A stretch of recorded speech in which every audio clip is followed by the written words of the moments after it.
O futuro já chegou, enquanto em outros países, como na China, a gente já vê carros voadores, milhares de robôs, carros autônomos. Aqui no Brasil, a gente ainda discute o que vai ser da inteligência artificial.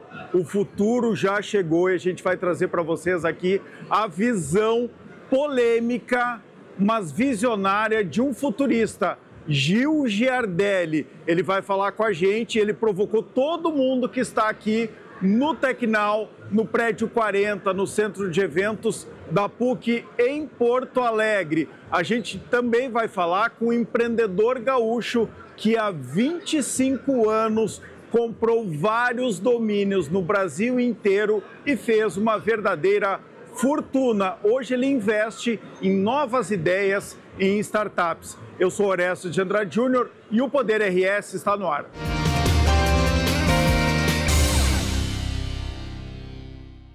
O Poder RS tem o apoio de BRDE, Crédito para Inovar e Desenvolver, ou a BRS em defesa da advocacia e da cidadania. Quinta do Morgado, suco de uva pura é Quinta do Morgado. Pensou em inovação? Vem para a Ubra e Grupo PS, que está lançando o Marco Life Complex, um novo tempo no litoral norte, em Capão da Canoa.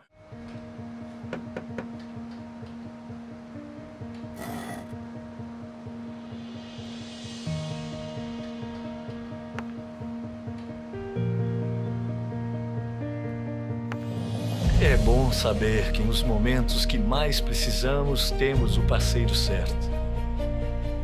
Ou mais de um parceiro, né, filhão? BRDE, o banco que está sempre um passo à frente, é o mesmo que está sempre ao seu lado. Pessoal, a melhor palestra do Tecnal foi feita agora aqui pelo Gil Giardelli. E a gente falou muito de presente, mas especialmente de futuro, né, Gil? E eu pedi para o ChatGPT fazer um breve resumo aqui, tá, da tua trajetória. Tinha que ser, né? Tinha que ser IA fazer um breve resumo. Vamos ver se está certa? Vamos. Gil Giardelli é um futurista, professor estudioso de inovação com foco em sociedade digital, inteligência artificial e economia criativa. É conhecido por palestras provocativas, é tudo que a gente viu hoje aqui, sobre o impacto das tecnologias no futuro do trabalho, da educação e da vida em sociedade. Atua como professor da ESPM, da Fundação Dom Cabral, e já foi conselheiro de inovação em grandes empresas e governos. Tá certo? Tá certo. É por aí. Ainda sou conselheiro de algumas. Gil, realmente, eu ainda estou sob o impacto da tua palestra. Acho que todas as 500 pessoas que estão aqui no Tecnal e viram a tua palestra nesta quinta-feira estão muito impactadas com o que tu trouxe aqui. Parece informações lá de um futuro distante, mas não é. É tudo que está acontecendo agora em algum lugar do mundo, como tu mesmo falaste na tua palestra. Orestes, um prazer estar aqui, obrigado pelo espaço. É como, usando um professor muito famoso, um amigo, né, o futuro já chegou, só está mal distribuído.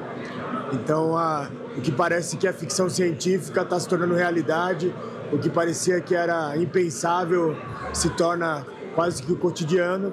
E cada país, cada nação, cada sociedade entendendo o que vai caber para ela, com seus dogmas, né? Uma China aceleradíssima com a tecnologia porque mudou a vida deles, nós ocidentais ainda discutindo o que é importante a privacidade, uma série de conceitos, mas o mundo sempre mudou, mas nunca com a velocidade que está mudando agora. Aliás, tu traz dados sobre isso, né? Sobre essa velocidade da mudança, né? Que virou realmente exponencial.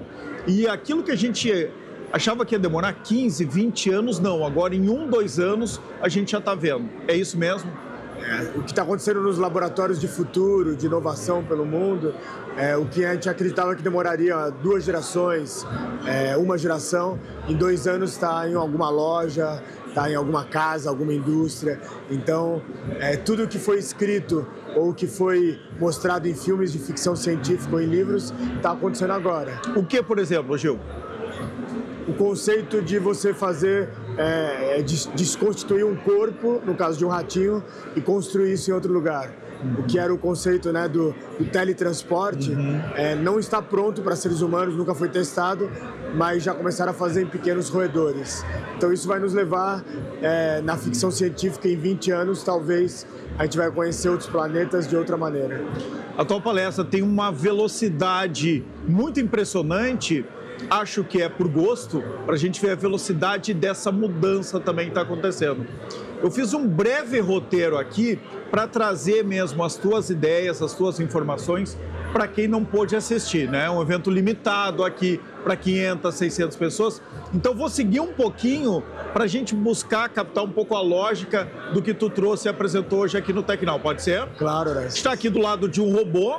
No final da entrevista a gente pode até ligar e conversar um pouco com ele, mas eu queria começar por aqui. A produção de robôs e de humanoides, né? Não são nem robôs, são humanoides agora, ela é muito impressionante. Eu queria que tu resumisse um pouco como é que está isso, essas fábricas de robô, como é que elas são muito presentes hoje, para todo mundo ter noção, não é do que vai vir, é do que a gente já tem. A primeira fábrica de humanoides para o trabalho foi aberta há um pouco mais de um ano nos Estados Unidos. A China já tinha algumas, mas a produção que a primeira fábrica nos Estados Unidos, ela produziu no ano passado 10 mil robôs. Esse ano ela pretende produzir 20 mil robôs e dobrando até 2030. E na China? Toda a produção deles está totalmente vendida. Na China, eles saltaram de um país que estava entre os 20 países que você calcula a penetração de humanoides a cada 100 mil habitantes. Eles eram o 20º país, já estão em segundo lugar. E eles acreditam que o futuro do trabalho preciso de fábrica são as fábricas escuras, as dark factories. Então eles pretendem produzir até 2030 3 milhões de humanoides. Até 2030. Mas por quê? Porque hoje falta mão de obra para trabalhos repetitivos. Com a abundância, a prosperidade financeira da China, hoje ele é o país que mais tem pós-PhDs em tecnologias emergentes. Então, eles conseguiram fazer com que a sociedade estudasse e aí, por vários motivos, eles não têm um processo migratório que a Europa, os Estados Unidos têm, que o Brasil tem. Então, na ausência de mão de obra, vamos colocar humanoides. Comentou aqui um pouco sobre o curso de inteligência artificial, né, o primeiro aqui do Brasil que a gente tem lá em Goiás. O que aconteceu com esse curso? A primeira turma, né, um curso de 4 anos, foi agora a formatura no final do ano passado. Eu não lembro o número exato, mas eu acho que eram 40 alunos ou 35 alunos, apenas um não concluiu. Ele não concluiu não porque não gostou do curso, foram circunstâncias pessoais. E no vestibular de 2024 para 2025 foi o curso mais procurado, né, batendo medicina, batendo outros cursos também muito importantes, mas isso é um sinal que os jovens desejam outras profissões, né? E algo que é muito interessante que aqueles meninos e meninas, eu encontrei eles no evento em Goiás, já estão todos ou montando suas empresas ou já estão em grandes empresas, então é uma nova fase da educação. Claro. E por que a gente tem um curso só de IA no Brasil? É uma oportunidade também de negócio? Eu acho que é uma oportunidade, mas está nos faltando, eu amo o nosso país, Orestes, mas está nos faltando um pensamento de futuro estratégico. Países que estão dando certo são aqueles que pensam não só a cada 4 anos, mas que pensam 20, 30 anos. Eu acho que falta isso para nós, na maioria, como pensamento de nação. Com certeza. Tu falou aqui muito também de projetos que já estão, né, em andamento de desextinção. O que é isso, Gil? Tem uma empresa que chama Colossal. Você pode entrar no site. Lá no site deles está dizendo que eles estão trabalhando para trazer à vida 30 mil espécies. E aí perguntaram, mas por que aquelas que já foram extintas? Já foram extintas. Por que vocês querem trazer? Aí eles alegam que, primeiro, que é um imperativo moral de você tentar trazer um erro que foi cometido por outras gerações. Mas segundo, que quando você entende aquelas espécimes que já foram extintas, você cria drogas, remédios, né, para alguns dilemas do século atual. Então, além disso, de carne cultivada. Então, é alta ciência, chamada de Deep Tech, uma ciência profunda E eles trabalham em duas indústrias, trabalham em várias, mas especificamente em duas. A de carne cultivada, que não precisa matar o animal e que brevemente vai ficar tão bom quanto um churrasco gaúcho. E também na indústria que é chamada da fonte da juventude. A humanidade está em busca de viver 200 anos com qualidade de vida. Alguns até falando em eternidade. Eu não gostaria de ficar eterno, mas... A nossa geração, Gil, com tudo que está vindo aí, os avanços na medicina, quanto será possível viver em média? Acima dos 100 anos, tranquilamente? Hoje as duas doenças que mais fazem perder vidas são as doenças vasculares e aí segundo os acidentes automobilísticos. Com os carros autônomos, 92% dos acidentes tendem a não existir mais. Então você vai ter quase que um número muito baixo de pessoas perdendo a vida por acidentes automobilísticos. E vasculares, com o avanço da saúde, vai ser cada dia mais raro, né, o problema vascular. Então, a gente já trabalha utilizando modelagem matemática, que a partir de 2030, quem tiver com uma saúde boa, vai aumentar a sua expectativa de vida em quase 40%. Em alguns lugares do planeta vai ter pessoas que vão ver numa média de 120 a 150 anos. E o futuro do trabalho diante disso? A gente vai ter que separar o emprego, o que vai nos pagar os boletos.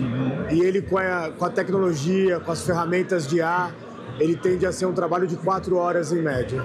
4 horas por dia? Por dia. E só que vai ter uma outra questão.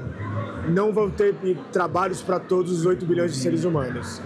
E aí o trabalho ele vai ter um outro ressignificado, que vai ser o trabalho voluntário, que eu vi agora acontecendo muito em Kyoto, no Japão, que eu vi muito acontecendo em Galápagos, né, as ilhas do Equador.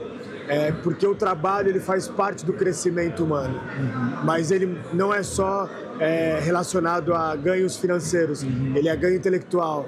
Quando eu estou aqui conversando com você, é um trabalho para mim, mas é um trabalho intelectual, é um trabalho que me dá um aconchego, digamos, da alma, da mente. Acho que a gente vai ter que voltar à base do corpo são, mente sã e alma sã. O desafio é que 8 bilhões de pessoas é difícil você fechar essa conta. Sim. E no Brasil, se você pegar dados do DIEESE, nos últimos 20 anos, mais de 90% dos empregos criados de carteira assinada são empregos de até 2 salários mínimos e meio. Nossa. Esse trabalho, ele vai ter que ser repensado totalmente porque não está fechando a conta das pessoas. E são os primeiros que tendem a ser trocados pelos robôs. São os primeiros. Se a gente pegar lá Trabalhos atrás... repetitivos. Os cortadores de cana-de-açúcar. Era um trabalho muito nobre como qualquer trabalho, mas muito duro. E aí houve todo um atrito. Se a gente for para outros países, quando colocaram os ATMs bancários, teve muitas manifestações, mas surgiram outros empregos de melhores salários. Aqui em Porto Alegre, a gente nos últimos 2 anos discutiu se deveria haver cobradores de ônibus ainda, né? E agora tu trouxe hoje, que o futuro, logo ali, nos próximos anos, está discutindo se precisa ter motoristas de ônibus, porque com os carros autônomos, né, são os primeiros veículos que podem ser trocados. Eu acho que todos os países têm seu lado bom e seu lado ruim, né? Eu admiro vários países, mas a China, você vê em Shenzhen que na década de 70 e 72, 30 mil habitantes. Hoje passa de 30 milhões de habitantes. Nossa. É o maior crescimento demográfico da história recente, né? E hoje é uma cidade que ela é pouco congestionada, pouco poluída e muito porque ela usa ônibus autônomos, elétricos. Então eles estão fazendo esse teste social e no final as pessoas querem ter ônibus menores, elétricos, silenciosos, a última milha, né? E para isso acontecer, não ter o cobrador, o motorista, a sociedade precisa recobrar a sua confiança em cada um. Todo mundo fazer a sua parte certa. Se não vai ter emprego para todo mundo na ONU, e tu tem um trabalho lá muito direto na ONU, você fala muito numa bolsa universal que os países teriam que criar. É pelo menos uma bolsa subsistência, para as pessoas terem, né, o que se alimentar e como viver. E aí poder dedicar boa parte do seu tempo, inclusive, para o lazer, o que gera um outro tipo de economia. Vai ser a economia da experiência e do serviço. Na verdade, a evolução, e é que para as pessoas se estarem nessa economia, a educação de base tinha que ser muito forte. Porque senão, não que a gente tenha que ser pseudos intelectuais o tempo todo, mas senão a gente só fica vendo a mesma música, o mesmo nível de música.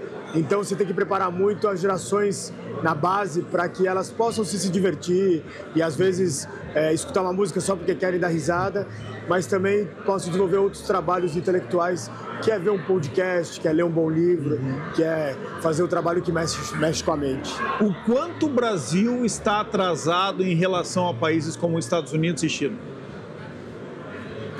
Para esse mundo que vem aí.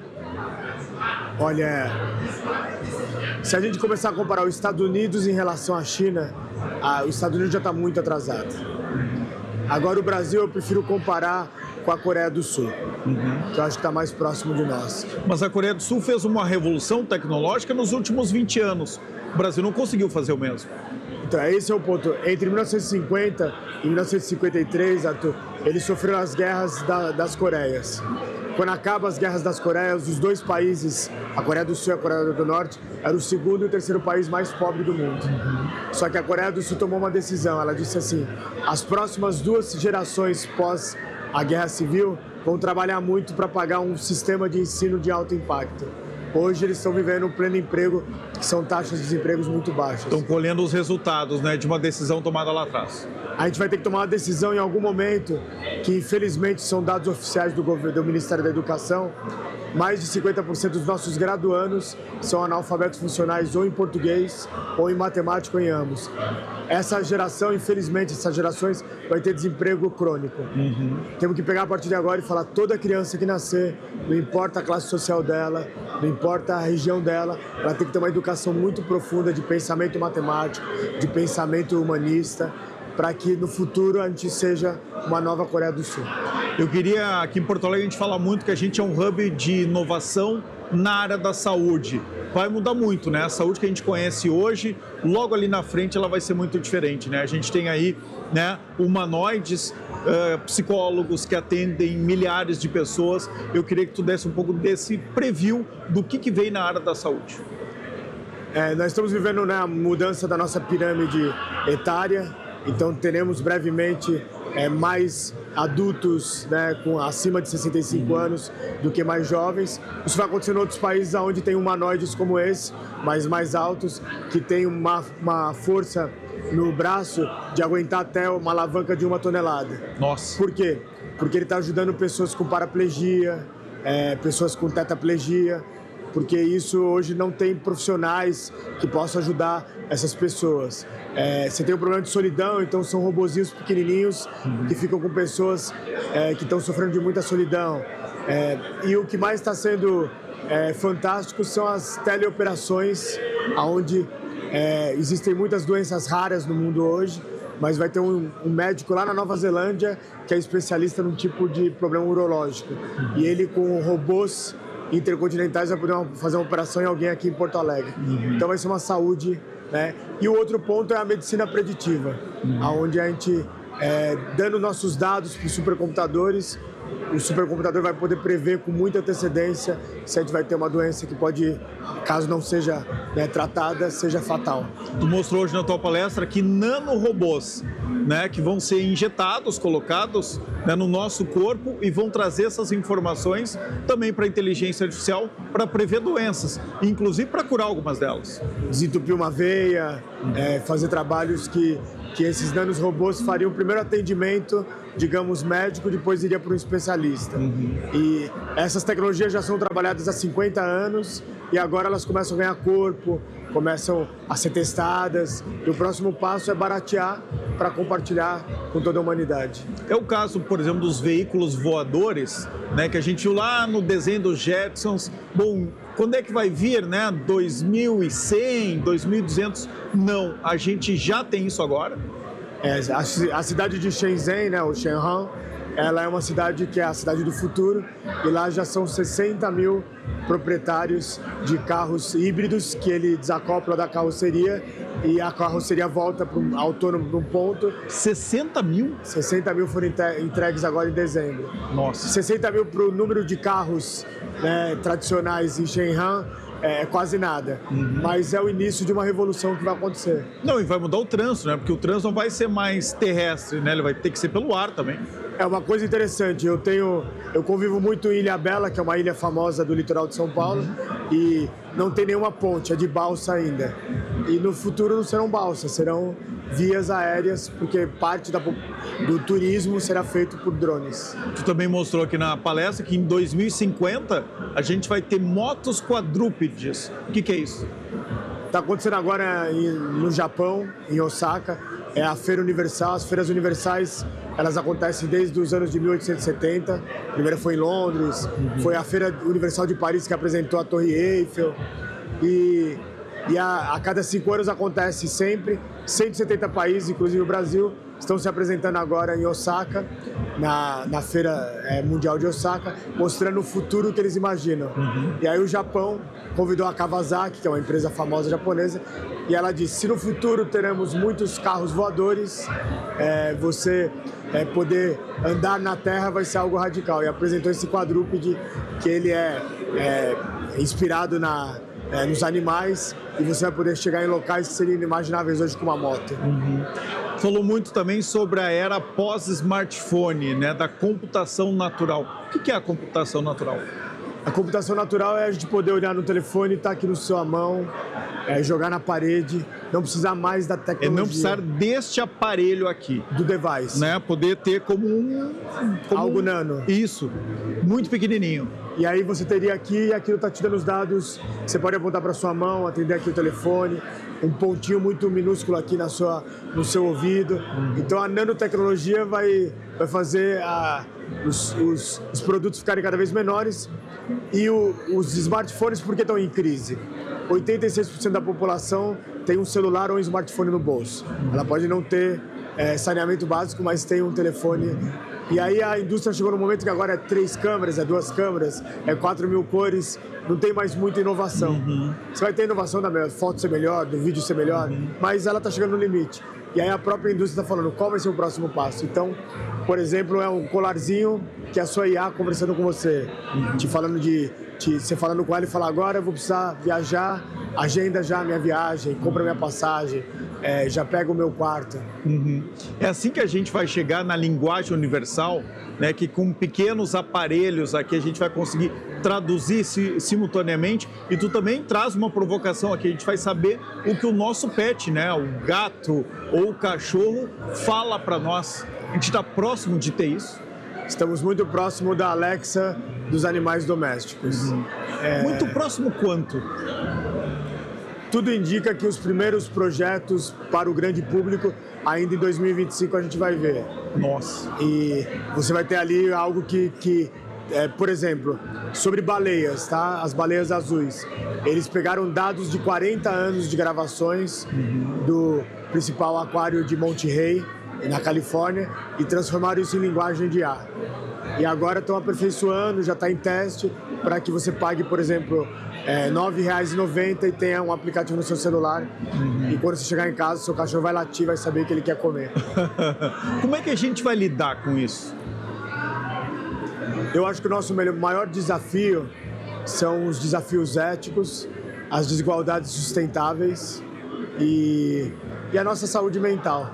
O nosso cérebro, nos últimos milênios, ele não foi preparado para mudanças tão rápidas. E por isso que ainda pra gente saber o que o cachorro ou o gato está pensando. Ou carros voadores, ou o que parecia ficção científica de Jetson. E para muitas pessoas isso a conta do futuro é algo que as pessoas sempre falam. No futuro eu resolvo isso. Só que o futuro está chegando muito rápido. Muito rápido. A gente dorme e tem foguete dando ré. E aí isso mexe conosco, mexe com os nossos dogmas. Então a gente tem que... O principal é combater as desigualdades sustentáveis e nos manter com a mente sã. Falou muito que a velocidade de processamento, né, que sempre foi de anos, de décadas, agora está em 60 dias, né? Ela dobra a capacidade de processamento em 60 dias. E aí a gente está falando em indústria 6.0. No Brasil nós temos 13 e na China 10 mil. 10 mil a gente fábricas. Vai ficar muito para trás. Na verdade, Orestes, eu amo o nosso país, mas a gente já ficou muito para trás. E o problema é que quando você fica muito para trás, você tende a rasgar o tecido social.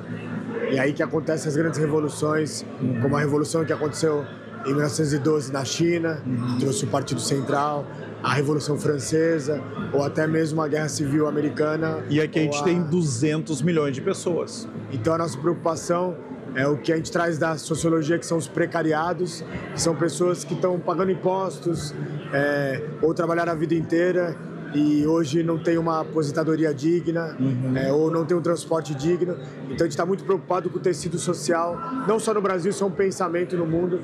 O hemisfério sul está muito para trás. Muito atrasado. É por isso que tu fala em colapso de uma era? Também, o colapso de uma era em todos os sentidos. É a TI que a gente conhece hoje vai ser completamente diferente em poucos anos. É o transporte, a educação, as telecomunicações, né? Tudo que a gente estudou, Gil, até agora, praticamente não vale de nada. A gente tem que recomeçar a estudar esse mundo novo que está chegando. Tudo que nós estudamos nos deixa seres humanos melhores. Se tem algo que não é possível tirar de um ser humano, é o que a gente guardou na nossa mente, que o estudo trouxe, estudos de várias maneiras. Mas todos os conceitos de administração, conceitos de engenharia, de medicina, de ciências humanas, exatas e biológicas, estão sendo repensados. É o jornalismo, tem o data jornalismo hoje colaborativo. Então a gente tem que estar aberto para desaprender modelos que não cabem mais, que nos trouxeram até aqui, mas não vai levar para a próxima fase. E o que é a sociedade global do conhecimento? É uma sociedade que, de forma lícita, tudo que você quiser está disponível para você ler. De uma forma muito fácil. De uma forma fácil. Tem uma IA generativa que é só para ler trabalhos acadêmicos de categoria A. São aqueles que mudam a sociedade. Você pode ir lá e pesquisar. Quero saber o que está se discutindo no Vietnã sobre tecnologia. Vai vir os trabalhos das universidades de lá e das áreas de pesquisa. O Prêmio Nobel do ano passado, os vários laureados, em poucos minutos, o trabalho que deu o Prêmio Nobel de Medicina, de Matemática ou de Química estavam disponíveis para qualquer pessoa ler. Então, se você souber pesquisar e tiver à disposição, a gente vive esse mundo realmente de abundância de conhecimento. Está chegando agora no final do primeiro bloco do Poder RS e tem muita gente aqui atrás que quer conversar contigo, Gil. Então, não vou te monopolizar. A gente vai fazer mais 3, 4 minutos aqui. Eu queria falar, o Poder RS é muito assistido por lideranças, por gestores. Qual é o perfil de liderança que a gente precisa para nos conduzir agora pelos próximos anos? É uma liderança nova, que é uma liderança servidora, que cuida de organizações positivas e que eu dou aula há mais de 20 anos em MBAs e muitos futuros C-levels passam por ali. Antes a gente tinha que preparar super-heróis e super-heroínas. E agora a gente tem que preparar pessoas que saibam falar, tenham a honestidade e a humildade de falar, eu não sei, vou estudar durante toda a vida. Vamos descobrir juntos. Pessoas que, independente da sua formação, têm um pensamento matemático, mas também têm um pensamento humanista. E agora, se dividiu em caixas, agora fica transdisciplinar. E que pessoas que não pensam em empresas, né, gestores, só como era antigamente, que eram as empresas engrenagens. Agora a gente fala de empresas ecossistemas. E todos trabalham para um objetivo único, um propósito coletivo único. Ninguém pode pensar, né, no seu espaço, na sua área, na sua diretoria. Tudo interfere no trabalho do outro. É o fim das agendas ocultas e dos silos. É verdade. Vamos lá, o que este robozinho humanoide aqui já está mudando a nossa vida? Esse humanoide, ele é o primeiro humanoide comercial. Teve um antes japonês, mas ele não foi comercial, ele foi só acadêmico. Ele foi a criação de 2 franceses que estavam estudando no MIT, no mesmo momento que eu estava ali também estudando. E aí eles criaram o protótipo, depois venderam para empresas, primeiro para a área de robótica do Google, aí o Google vendeu para o maior grupo de robótica do Japão. Hoje ele tem milhares desses espalhados em lojas, espalhados em em hospitais, em escolas. Né? Agora se está vindo outros humanoides maiores, de até 1,90 m, mas ele é um projeto muito simpático. O olho dele demorou quase 1 ano, porque você tinha que criar um olho que não fosse Blade Runner e que não fosse um olho tinha que ser um olho que agradasse a ocidentais e orientais. Então ele já é um projeto de 13 anos e é um projeto então, por exemplo, aqui no Brasil ele está em hospitais, em escolas. Agora, em julho, vai ter no Brasil a Copa do Mundo dos Robôs, a RoboCup. E aí tem a liga de futebol deles, tem um de um robô médio e tem de um robô de 1,90 m. Esse é um robô baixinho. Esse é um robô baixinho. E é muito... Se você puder, vá no RoboCup, é algo fantástico ver as gerações novas convivendo com isso. E ele continua aprendendo, né? Ele já tem informações embarcadas nele e ele segue aprendendo contigo? Ele segue aprendendo e agora ele está multimodal nas inteligências artificiais. A gente está colocando várias inteligências artificiais, experimentando as chinesas com as americanas. É como se fosse um grande coquetel. E aí ele sempre me reconhece, ele fica me olhando. A partir do momento que ele reconhecer você, ele começa a te olhar. Então, numa sala de aula, ele entende até 100 alunos e ele começa a falar assim, aquele aluno ali, o que ele está... como ele está aprendendo, o que ele não entendeu. Ele consegue fazer esse reconhecimento. Sim. Impressionante. É a era dos robôs. Gil, obrigado por compartilhar teu conhecimento aqui com a gente no Poder RS. Foi um bom resumo, viu? De 1 hora de palestra que teve aqui, né, impactando todo mundo que está no TecNow. Obrigado mesmo. Obrigado, Neto. Uma honra. Valeu.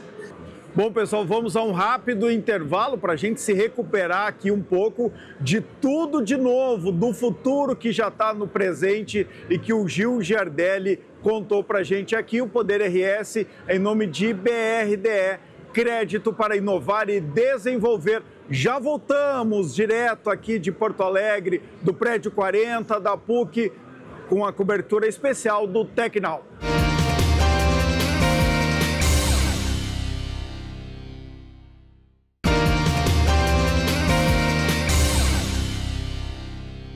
Bota ali no teu carrinho, bem juntinho com sabor. Depois pode dizer, você escolheu a Alibem e escolheu muito bem. A Alibem é uma empresa gaúcha que produz linguiça toscana, bacon, cortes especiais, o melhor da carne suína. Tudo produzido aqui no Rio Grande do Sul, distribuído em todas as regiões do Brasil, escolhido por você em mais de 40 países. Procura as delícias Alibem nos melhores supermercados, bota no seu carrinho e aproveita o melhor da carne suína. Alibem, bem juntinho de você. Voltamos com o Poder RS direto aqui do Centro de Eventos da PUC, no Prédio 40, em Porto Alegre, onde acontece o TecNow, o maior evento de tecnologia da informação do Rio Grande do Sul e do Brasil. E eu vou contar para vocês agora uma história que eu sempre quis contar, eu sempre quis conhecer alguém que fez o que o Anderson Gil fez lá umas 2, 3 décadas atrás. 2 décadas e meia atrás. Mas antes, eu quero apresentar o Felipe Toledo, né, que vai ser aqui um parceiro de conversa, porque o Felipe é quem te conhece muito mais do que eu. Então, ele vai me ajudar aqui a contar um pouco do teu passado, mas para a gente falar do presente, Anderson, e muito do futuro. É isso, Felipe? É isso aí, Orestes. Prazer estar aqui, podendo te ajudar nessa empreitada boa aqui no TecNow. É um baita evento que a Sucesso está começando a implementar aqui no estado, né? E que bom que já é um sucesso, né? Quem está aqui hoje começou a chegar já na sexta-feira e ainda tem amanhã para poder aproveitar. É muito bom estar aqui podendo fazer essa parte de conhecer um pouquinho dessa turma que é da inovação, que é da área de startups, né? Que é da área de tecnologia, que é gaúcho, né? E que está fazendo história aí pelo Brasil afora. Para quem não conhece o Felipe, aqui que já teve algumas vezes no Poder RS, ele foi durante o primeiro ano do Poder RS praticamente o produtor deste programa às quartas-feiras, quando a gente tinha a quarta-feira da inovação. Exato. E aí o Felipe faz muito essa ponte, tu sabe bem como é que funciona, né? De trazer as empresas de tecnologia, as startups, para todo mundo conhecer. O Anderson, antes de contar a tua história, tu é do Founders Club. O que é o Founders? O Founders Club é um hub de conexões de negócio para empreendedores de fundadores de startups. E também sou founder do Angel Investor Club, que é um hub que faz a ponta inversa, que gera oportunidades de investimento e conexões de negócios para esses fundadores também. Então são dois grandes hubs, o Angel Investor Club e o Founders Club. A gente já vai falar mais sobre isso, mas conta essa tua história aqui. O que me contaram nos bastidores é o seguinte, que tu vai me dizer há quanto tempo, tu começou a comprar um monte de domínios de internet, de empresas, de instituições, que vendeu, inclusive, tudo que tu tinha, apartamento, carro, para fazer isso. E é ali que tu começou a se capitalizar para investir em empresas de tecnologia. Conta essa história direitinho. Tem um fundo de verdade?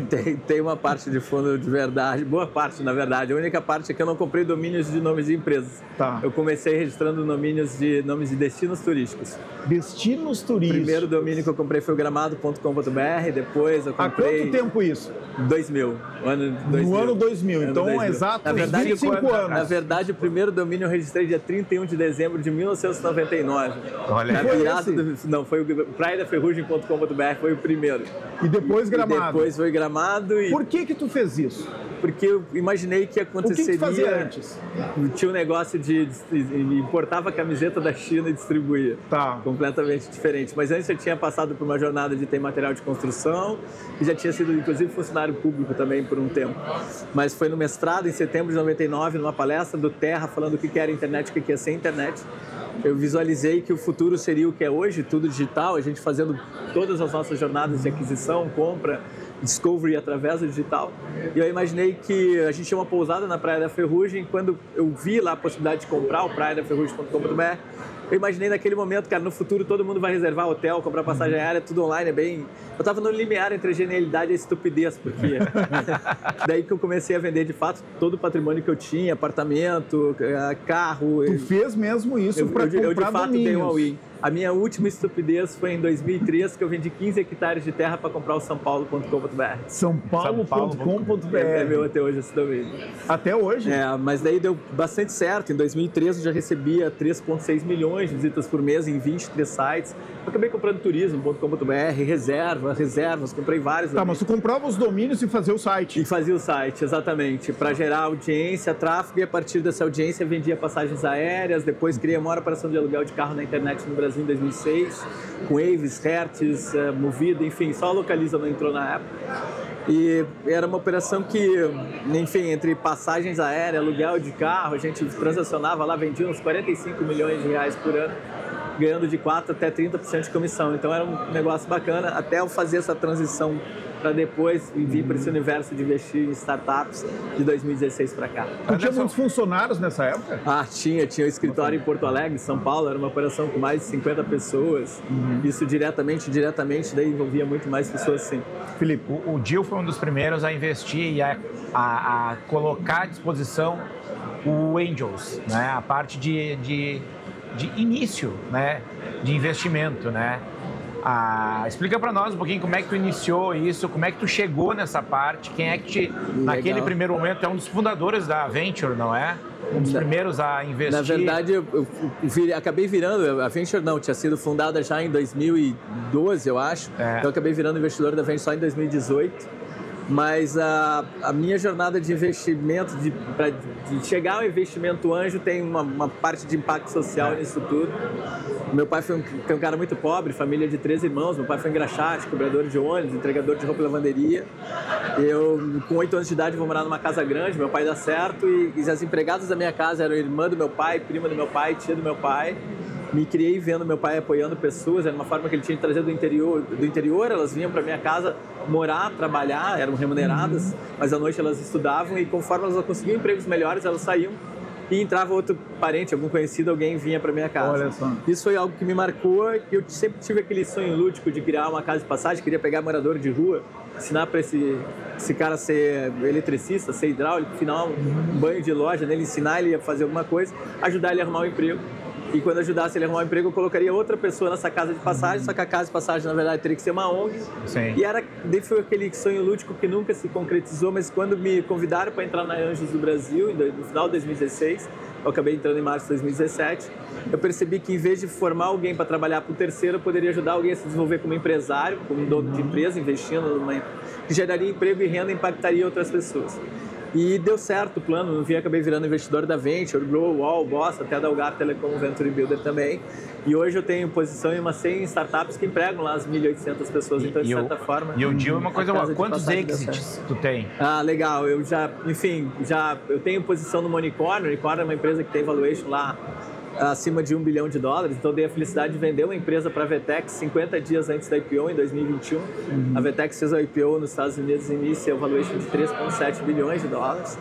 E eu já fiz 9 exits, já acertei um pouquinho, assim, investindo diretamente ou em conjunto. Todo mundo te chamava de louco lá 25 anos atrás, hoje viu que tu estava certo, tu era um visionário, na verdade. Mas estava no limiar, por pouco eu não passei por louco.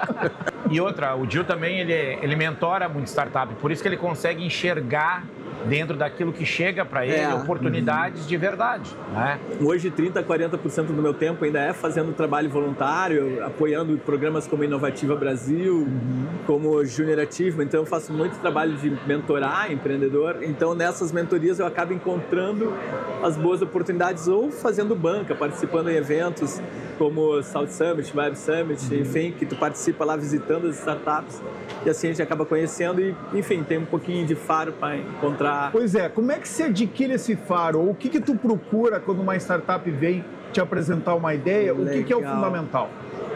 Eu acho que nesse aspecto, eu acho que a consistência acaba sendo mais importante que a intensidade. Então, o fato de viver isso e respirar todo esse ecossistema de inovação. Hoje eu converso com vários fundos, falo com o Romero Rodrigues, falo com o Rodrigo Baia, falo com a Carol Strobel da Hashpoint. Enfim, a gente acaba conversando com muitas pessoas, então a gente acaba entendendo a tese de investimento de quem faz investimento em série A e série B, então eu já procuro investir no que os outros investiriam.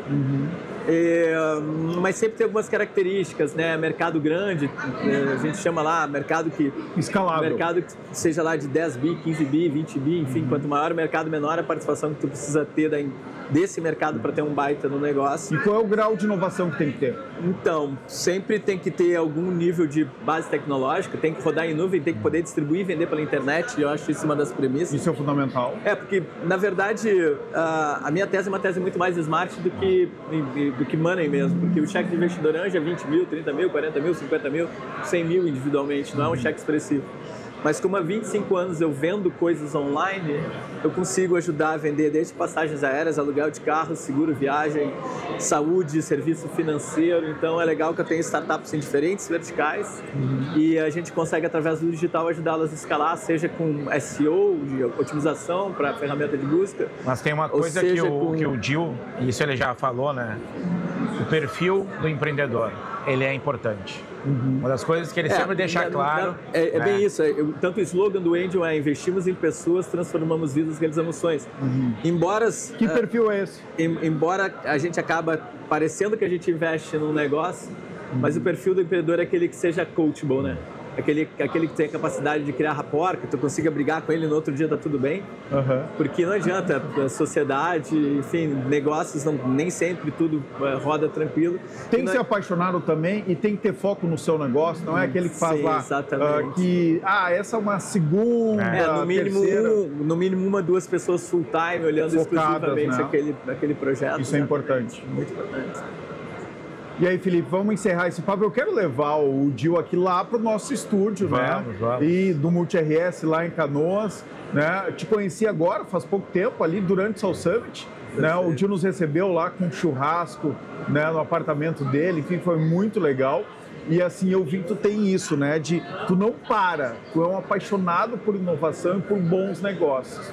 Tá nisso há 25 anos, né? Já foi chamado de louco e agora é um visionário, tem que aproveitar isso. Eu costumo dizer que o meu trabalho é meu hobby, eu só tenho que cuidar para não me divertir demais. Mas é importante. Faça a tua última pergunta aqui pro Gil. Gil, os festivais de inovação, certo? Que agora no Brasil estão em moda, estão no hype do momento, né? South Summit, Gramado Summit, o Summit. Web Summit, né? agora os summits lá no norte, né? Em Nova Amazônia, South Summit Amazônia. Hoje dando divulgar o South Summit Amazônia, isso. Exatamente. Como é que tu enxerga isso, né? Para um futuro a curto, médio e longo prazo? Legal. Eu costumo dizer que um pouco do que eu tive visão no passado, que o futuro seria na nuvem, que seria tecnológico, que seria toda essa questão de inovação, eu percebo que cada vez mais é isso, cada vez é uma tendência. O futuro envolve tecnologia, o futuro envolve desenvolvimento, o futuro envolve inovação. Né?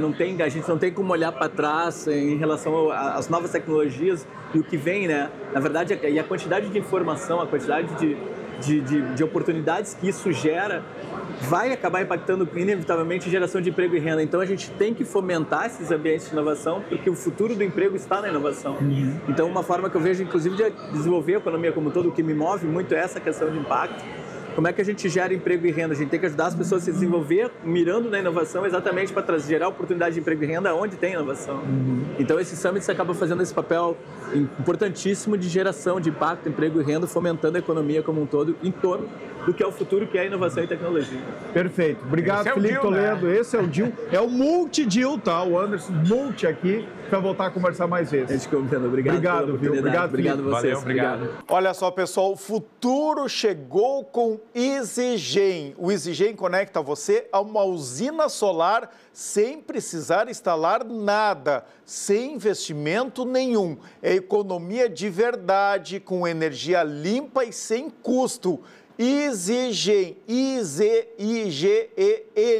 a revolução solar que diminui a conta de luz da sua casa e da sua empresa. Simule sua economia na conta de energia no www.easygen.com.br/simular. Se preferir, ligue para 51 99 911 4001 ou mande um e-mail para comercial@easygen.com.br. Não precisa pagar tarifa nenhuma, não precisa fazer investimento de energia solar. Basta cadastrar a sua conta de luz e ganhar uma economia que pode chegar a 20% todos os meses. Não perde. Olha só, pessoal, essa é uma inovação que eu tenho visto há um bom tempo, há pelo menos 2 anos aqui nas feiras do Rio Grande do Sul, na Expo Inter, na Expo Direto, e agora eu vi de novo esse robô cachorro, mas eu me interessei pela história, porque essa história é diferente. Esses robôs dogs aqui, robôs cachorros que eu vi na Expo Inter dos 2 últimos anos, sempre era uma empresa de São Paulo que estava aqui fazendo a divulgação. Conversando aqui nos bastidores com o Patrick Strapazon, que é jornalista formado lá na UPF, trabalhou um bom tempo no Sebrae e agora está empreendendo. Ele adquiriu esse robô, comprou na China e mudou de vida. Este virou o negócio dele e é isso que tem de inovação aqui no TecNow. Resumir bem a tua história? É isso aí, Orestes. É uma bela síntese dessa jornada que me trouxe até aqui, né? Então, através do meu trabalho na empresa, eu fiz algumas viagens a São Paulo, em eventos de tecnologia, de inovação. Mesmo em Passo Fundo também acabei conhecendo essa tecnologia lá. Como eu, tu sempre via nos eventos esse robô cachorro. Exato. Só que tu teve uma atitude diferente da minha e de várias outras pessoas. Tu foi atrás dele. Uma pesquisa, né? Porque hoje você encontra ele no Mercado Livre, na AliExpress, mas a minha intenção era ter um suporte técnico, né? Então, encontrei uma empresa que é a representante oficial da Unitri, a fabricante dele na China, que me dá todo esse suporte de peça, orientação, manutenção, porque obviamente ele precisa, né, tá com vida própria aí, ter todo esse cuidado. Com vida própria? Já fiquei assustado aqui. Como assim com vida própria? Tava sentadinho aqui e já se mexeu. Ele tem uma inteligência artificial generativa, então ele aprende. Ele faz todo um mapeamento do lugar aqui, né? A gente está com o controle, mas ele já fez toda uma leitura aqui, né? Através dos sensores, né? Da LiDAR que ele tem, e ele já reconhece um pouco do ambiente, né? Então ele também tem uma função que é autônoma, né? Para os eventos que a gente vem fazer essa ativação de marcas, Eu prefiro ficar no controle porque gera uma experiência melhor para quem está interagindo com ele. Mas ele vai reagir se eu interagir com ele? Agora não. Agora eu teria que fazer os comandos aqui que estão pré-programados, né, no software dele. Mas eu estou interessado no teu negócio aqui, porque isso virou um negócio. Tu me disse que está vivendo deste negócio. Exatamente. Então, quando é que chegou o robô cachorro aqui? Em outubro do ano passado? Outubro do ano passado. Tu pode falar quanto que tu pagou por ele? Posso, não tem problema algum. Isso é público, está nas plataformas digitais, né? Eu investi nele R$40 mil. R$40 mil. Isso. Se eu comprar na AliExpress, certamente o preço é menor. É menor, mas depois você vai ter os desembaraços de aduaneiros. Então, esse preço pode se tornar uma surpresa, né? Então, tu investiu R$40 mil e começou a alugar ele para ir em eventos. Fazer alocação para eventos corporativos. Desde outubro agora. Então, faz menos de 6 meses ou 6 meses. É isso aí. 6 meses. Já pagou o investimento? Já pagou, já cobriu e está sendo um ativo que para a empresa, a minha empresa, a Pulse, a gente já adquiriu uma unidade móvel, um veículo e outros ativos, né? Quais são os outros ativos, então? Então, já adquiri uma plataforma 360 para alocação também em eventos corporativos, um box Infinity LED, que é semelhante também, túneis de LED, e então estou buscando produtos que possam agregar, né, na ambientação e na ativação de marcas durante esses eventos. Em eventos, exatamente. Que a gente tem muitos, graças a Deus, né? Que bom. Agora a gente tem também um robô cachorro aqui, do Rio Grande do Sul. Gaúcho, chamado Chamarisco. Chamarisco, baita nome, hein? Cara, o que mudou na tua vida? Agora tu virou empreendedor. Falar sobre empreendedorismo e empreender é uma grande diferença, né? A jornada do empreendedor, desde a formalização da tua empresa, a rede de apoio, digamos, que é necessário ter para que tu se mantenha no mercado, buscar uma carta de clientes, buscar os eventos, ele é um desafio, mas ele é saboroso, porque é uma conquista, cada pequena conquista, ela tem um grande valor, né? São os teus méritos, são tuas ideias, tuas iniciativas. A vantagem de ser uma pequena empresa, ela me dá muita agilidade, a tomada de decisão, a competitividade de preço. Então, antes você teria que trazer um robô de São Paulo. Bom, agora a gente tem aqui e vamos ter mais, com certeza, né? Vai popularizar muito. E a gente sabe que ele tem também um prazo, digamos assim, onde ele vai ter essa atenção, esse interesse, né, despertado. À medida que as pessoas vão conhecendo mais sobre o equipamento e ele também vai tendo um custo menor, as pessoas também vão poder adquirir para outros fins que não o entretenimento. O que te obriga também é ficar inovando sempre, exato, né? Buscar novidades. Isso é positivo, porque além disso existem outros mercados dentro da própria educação, por exemplo. Hoje, na rede estadual, na rede pública, na rede privada, levar um equipamento desses e falar sobre futuro das profissões, falar sobre tecnologia, inovação e inteligência artificial para as novas gerações se prepararem para essa ruptura que estamos vivendo é muito importante. Então você também está mostrando para eles que não precisa temer um robô, ele não vai roubar o teu trabalho, não vai roubar o meu trabalho. Na verdade, ele vai nos dar novas oportunidades. Tu já está achando inovações aqui, né? Porque não só participar de eventos, também levar para a escola, para instituições. Eu tô vendo que tu tá feliz, mudou tua vida? O robô Chamarisco mudou tua vida? Mudou a minha vida, mudou a vida da minha família. A relação minha e o meu filho, ele faz parte da empresa, né? Ele não é um sócio no registro da empresa, mas ele é o meu parceiro. E o melhor, não come, não se alimenta, não toma água, mas né? Tem um custo de manutenção. Tem um custo de bateria, gasta um pouquinho de luz. Peças, reposição, né? Precisa ter esse cuidado com ele, né? Então, faz parte aí da manutenção do robô. Mas é um item, né? A gente pode chamar assim, muito interessante, criativo, e é legal de pesquisar sobre ele, aprender o que ele faz, as possibilidades que ele pode ser aplicado dentro da área de segurança, por exemplo. Eu vejo que ele se movimenta muito melhor do que aqueles outros que eu já vi aqui em eventos, né? Que vinham lá de São Paulo. É por ele isso, tem uma por essa fluidez, IA né? regenerativa. Ele tem uma fluidez, uma leveza assim no movimento, né? Então, é essa capacidade de cálculo do processador e a parte de hardware, né? Os motores dele que fazem esses movimentos aí, né? Dá para fazer uma demonstração aqui para nós? Vamos abrir a câmera aqui, Lourenço. E aí, vamos fazer aqui uma breve demonstração dele.